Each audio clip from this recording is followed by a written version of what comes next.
Happy Halloween, Internet folks. It's Daniel with Driving Dragons, and I'm just here with a little quick holiday video.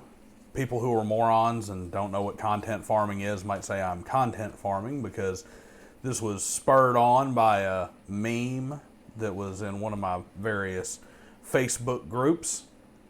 First off, 280ZX, got a little bit of work going on it. Just still trying to figure out the distributor issue. I think I may have burnt out my coil somehow, so I'm going to have to replace it. In the video, you might see the actual spark tester that's hooked up to the plugs and how those sparks are not coming through. But other than that, a couple of beautifully AI-generated images with all the problems therein of a vampire running away from an economics professor. Why? Because what's more terrifying than knowing that the video is going to be about a dry topic about realism in games, in particular, being spurred on by the concept of why are vampires always fabulously wealthy and super rich? And I, of course, posit the theory that vampires, especially the modern day vampires, are actually really bad with money. Because when you think about it, vampires are a lot of times hundreds, even thousands of years old. And even if you're really terrible with money, you should be Jeff Bezos loaded by the modern day. If you were, say, 1860, 1870, you should be the richest man in the universe by the time the new modern era rolls around. Why? Well, I mean, simple things.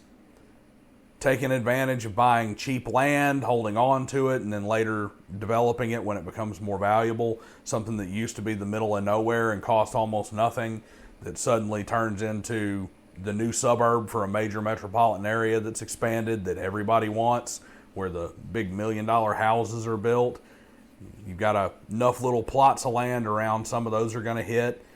Stock, from just a historic perspective, if you bought just not even a share, like if you managed to buy 0.000% of Standard Oil in 1870 when Rockefeller first brought the company about, and just held that piece of paper, that one stock, and put it somewhere, you would own 1,000th of ExxonMobil, 1,000th of Chevron, a substantial portion of BP, 1,000th of Marathon Oil, basically all the largest oil companies in the world outside of Dutch Royal Shell, you would own a substantial portion of, that each would be worth billions of dollars and generate hundreds of thousands or millions of dollars in dividends every single year. Realistically, the good old-fashioned, when I was born, Daddy gave me one share of Disney stock situation should make a vampire unbelievably wealthy over time. With all the various different ways there are to make money, of course they're freaking wealthy. And then, of course, in the classic horror genre motif, they tend to be aristocrats. They tend to be nobles. Now, you have some subversion out there where the common folk get turned into a vampire, but it's Count Dracula. He's nobility. It's not random blacksmith Dracula. So they do tend to start off relatively well off to begin with. But what I'm really getting to in this little short video today is just adding a little bit of realism and a little extra thought to your monsters, especially if you're playing in a investigation game or if you're playing in more modern day.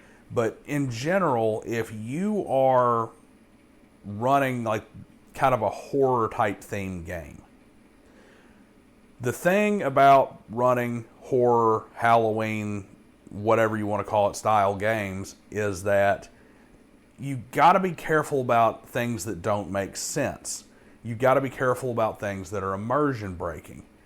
And you got to have answers to those questions because you don't want your player's mind distracted by minutia when it comes to your characters. Plus, this can be the lead-in. if you've got werewolves, maybe you got fleas. Maybe you've got dog-like markings all over the place at their estate or wherever they live. If you've got your fabulously wealthy vampires, have answers for where their wealth came from, what they're known for. The fact of the matter is like we all hear about the eccentric billionaire, the eccentric millionaire. That really doesn't exist. It does to a certain extent. You have your super wealthy people who are like your Howard Hughes type who locks themselves away. But keep in mind, your Howard Hughes type who locked himself away, everybody knew he locked himself away. The reality of the world is that you only get fabulously wealthy by interacting with the economy, which means interacting with people. And generally, you have to interact with people on the level you're at or better. So you can't be interacting with just the wait staff. You've got to be interacting with company owners, high society, big money, nobility. You have to interact with these people in order to maintain your wealth. That's true even in the medieval setting.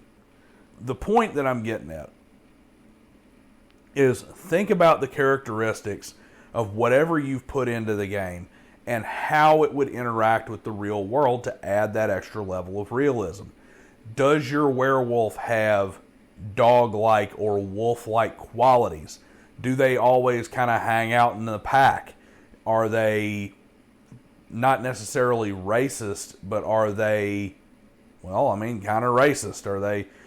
Are they very much close-knit to their group? It's not necessarily a race per se, but you notice that they all kind of hang out with the same club, look together, work together, etc., etc. Do they display pack behavior? Does your crazy ghoul monsters, does your undead creatures, especially your more intelligent ones that are trying to pass for living beings, how do they continue to deal with things like the smell of rotting flesh, with their body decaying? How do they cover it up? And what subtle hints can you give that point towards these things so that it's not immersion breaking when you spring the surprise on them? Hey, Uncle Harry is actually dead and he's been dead for a whole year. And you're like, well, wait a second. How did I not recognize that the guy's fingers are falling off, or that is there not a smell, or whatever the case may be? There's the food in the house is all rotted because he doesn't have to eat anymore, or little bits of human bone and whatnot around because now he eats human flesh. The little hints are very important, and the little details are very important. And the last thing you want is your vampire lord, who is part of society, inviting you to his giant mega mansion, and you trying to figure out how it is that nobody knows anything about this giant mega mansion, how there's no rumors about it, how there's no folk tales or urban legends about it, how nobody knows where this man got his money or how he got his wealth. Now on the flip side, same deal, subtlety is key.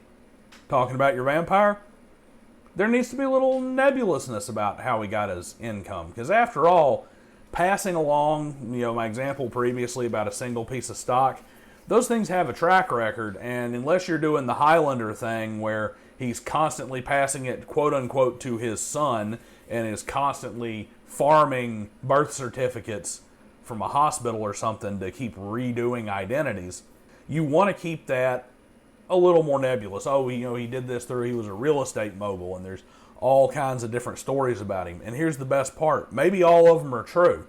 Because while the town is saying, oh, he was a real estate guy. Oh, no, he had a logging business.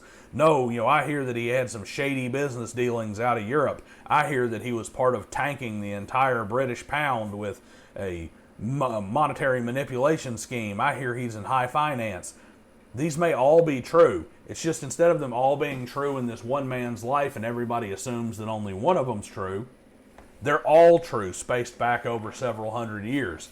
And you can start uncovering this Rothschild vampire. Same thing with any other creature that is in your horror game. All you need to do is take a couple extra, it doesn't take a lot. You don't have to sit here and do super detailed backstories with answers to every question. But just take a look and say, what is the persona of this villainous creature, this immortal being, this demon, whatever the case may be, that's in my horror game? And what can I do to put a few little subtle hints out there? Until then, hey guys, have a happy Halloween. I hope your one-shot horror adventures go great.